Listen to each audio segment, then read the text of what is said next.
পৰমেশ্বৰ ভগবান আমাক পথ খাই পাওঁ যে নিদিমে প্ৰতিষ্ঠা কৰা ভাৰতৰ সংবিধানক প্ৰকৃত বিশ্বাস আৰু নিষ্ঠা সহকাৰে মানি চলিম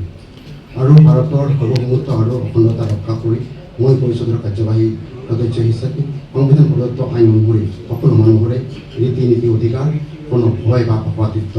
আৱেগ বা তৎপৰতা নকৰাকৈ মই নিজৰ দায়িত্ব পালন কৰিম। মই এজন ভাৰপ্ৰাপ্ত কাৰ্যনিৰ্বাহক সদস্য হিচাপে মই কাৰ্যনিৰ্বাহ কৰি আছিলোঁ আৰু আজি মোক সম্পূৰ্ণ দায়িত্ব অৰ্পণ কৰি যি মানে আপোনাৰ ইএমৰ শপত গ্ৰহণ ইতিমধ্যে হৈ গ'ল আৰু চাওক যিহেতু আমাৰ পঁচাশী জনগোষ্ঠীৰ ফালৰ পৰা মই এজন মনোনীত প্ৰতিনিধি, তো এই ক্ষেত্ৰত আমাৰ যি ইমান দিনে এটা আশা আকাংক্ষা জনগোষ্ঠীটোৰ আজি পূৰণ হোৱাৰ পথত হৈ আছে আৰু যিটো আমাৰ নিৰ্বাচনৰ পূৰ্বে যিটো আমাৰ বিটিচিৰ সন্মানীয় ডাইনামিক লিডাৰ আমাৰ বিটিচি প্ৰধান হাগ্ৰাম মহিলাৰী ছাৰে আমাৰ জনগোষ্ঠীটোক যি কথা প্ৰতিশ্ৰুতি প্ৰদান কৰিছিল এই প্ৰতিশ্ৰুতি মৰ্মে আজি তেখেতে আখৰে আখৰে পালন কৰি আজি মোক এজন ৰাজবংশী জনগোষ্ঠীৰ প্ৰতিনিধি হিচাপে আজি ইএম পদ দিলে আৰু এই ক্ষেত্ৰত মোৰ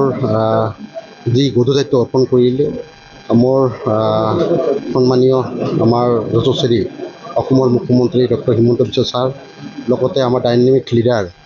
আমাৰ হাগ্ৰাম মহিলাৰী ছাৰ, আমাৰ বিজেপিৰ সভাপতি আমাৰ দিলীপ শইকীয়া দেৱ, লগতে সন্মানীয় মন্ত্ৰী আমাৰ জয়ন্ত মল্ল বৰুৱা ডাঙৰীয়া, লগতে আমাৰ যিহেতু বিটিচিখন NDA চৰকাৰ চলি আছে, আমাৰ বিটিচিৰ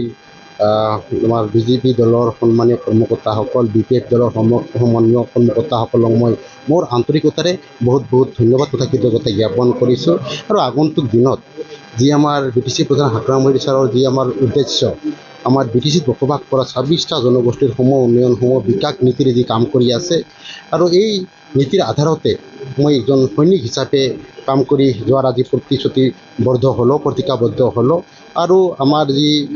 ছাৰৰ যি উদ্দেশ্য আমাৰ সন্মানীয় যশস্বী মুখ্যমন্ত্ৰীৰ যি উদ্দেশ্য বা আমাৰ হাগ্ৰাম মহিলাৰী ছাৰৰ যি উদ্দেশ্য সেই উদ্দেশ্য লগলৈয়ে মই আমাৰ সকলোৰে কাৰণে মই ৰাইজৰ কাৰণে কাম কৰি যাম।